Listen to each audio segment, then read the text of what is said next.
அல்லாஹு தாலா நம்முடைய வாப்பாவை, நம்முடைய தந்தையை உலகத்தில் படைக்கலைங்க. அவனுக்கே உரிய ஒரு இடத்தில் தன்னுடைய கையால் நேரடியாக நம்முடைய தந்தை ஆதமை அல்லாஹு தாலா படைத்தான். படைத்தவருக்கு அல்லாஹு தாலா ரூஹ் கொடுத்து அவர் அப்படியே பார்த்தது யாரை பார்த்தார்? எடுத்த உடனே மலக்குமார்களை பார்க்கிறார், ஜின் இனத்தை சார்ந்த சைத்தானை பார்க்கிறார், அல்லாஹ்வினுடைய உரையாடலை பார்க்கிறார். எல்லாம் நேரடியாக பார்த்தவர் நம்முடைய தந்தை. யாராக இருந்தாலும் முதலில் இந்த பூமியில் படைக்கப்பட்ட பிறகு நன்னடத்தையை கருத்தில் கொண்டு சொர்க்கத்திற்கு திரும்ப அனுப்பப்படுவார். ஆனால் நம்முடைய தந்தை நேர் மாற்றம், அங்க அனுப்பப்பட்டு திரும்ப இங்க வந்தவர். அப்படித்தான் நம்முடைய தந்தை. ஆனால் நம்முடைய தந்தை சொர்க்கத்திற்கு போகும்போது அல்லாஹு தாலா ஹராமான காரியமாக சொன்ன சட்டம் எவ்வளவுங்க? ஒன்னே ஒண்ணுதான் சொன்னான் அல்லாஹு தாலா, இல்லையா? நமக்கு ஹராமான விஷயங்கள் நிறைய இருக்கு, பட்டியலே போடலாம். ஆனா அல்லாஹு தாலா நம்முடைய வாப்பாவுக்கு சொன்னது, தந்தைக்கு சொன்னது ஒரே ஒரு ஹராமான ஒரு காரியம், அந்த மரத்துக்கிட்ட போகாத, அதை போய் பறிச்சு உண்ணாத, பாக்கி எப்படியெல்லாம் நடக்கணும்னு தோணுது அப்படியெல்லாம் நடந்துக்கன்னா. சைத்தான் என்ன செய்தான்?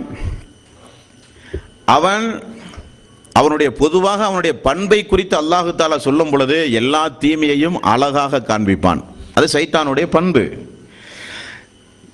எந்த ஒரு தீமையை நீங்கள் செய்யும் போதும் அல்லாஹ் காப்பாற்ற வேண்டும். உதாரணத்திற்கு கொஞ்சம் யோசித்து பாருங்கள், ஏதாவது ஒரு நியாயத்தை எங்கேயாவது அந்த உள்ளத்தில் அல்லாஹ் கொஞ்சம் போட்டு வச்சிருப்பான் சைத்தான்.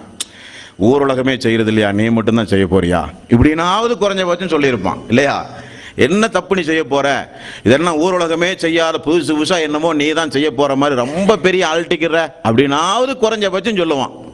அப்ப ஏதாவது அழகான வார்த்தைகளை சொல்லி நியாயமான காரணங்களையும் எடுத்து சொல்லி நம்மை வழிகெடுக்கக்கூடிய ஆற்றல் படைத்தவன் தான் சைத்தான். நம்முடைய தந்தைகிட்ட போய் அவன் என்ன சொன்னான்னு பாத்தீங்களா? குர்ஆனுடைய வசனத்தை பாருங்க.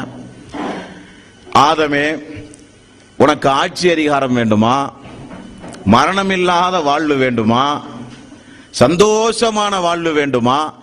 அதற்குத்தான் நான் இதை சொல்லுகிறேன், அந்த மரத்தினுடைய கனியை எடுத்து உண்ணு. நான் உனக்கெல்லாம் கெடுதி விளைவிக்கக்கூடியவனா, நன்மையை விளைவிக்கக்கூடியவன் தானே. இஸ்லாமிய மார்க்கத்தினுடைய பேரறிஞர்கள் என்ன சொல்கிறார்கள் தெரியுமா? அல்லாஹ்வின் மீது முதலில் சத்தியம் போட்டவன் யாரு? சைத்தான். யாருக்கும் அந்த துணிவு கிடையாது. இவன் என்ன சொல்றா, என்ன அவன் சொல்றதா இருந்தாலும் அல்லாஹ்வை சொல்லிட்டானே, அப்ப இவன் பொய் சொல்றதுக்கு வாய்ப்பில்லை. அதுல விழுந்ததுதான் நம்முடைய தந்தை.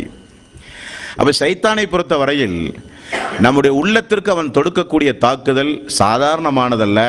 குறிப்பாக அவனை எதிர்த்து போரிடுகிற ஒரு ஆயுதம் உண்டுமானால் அது திருக்குர்ஆன் மட்டும்தான்.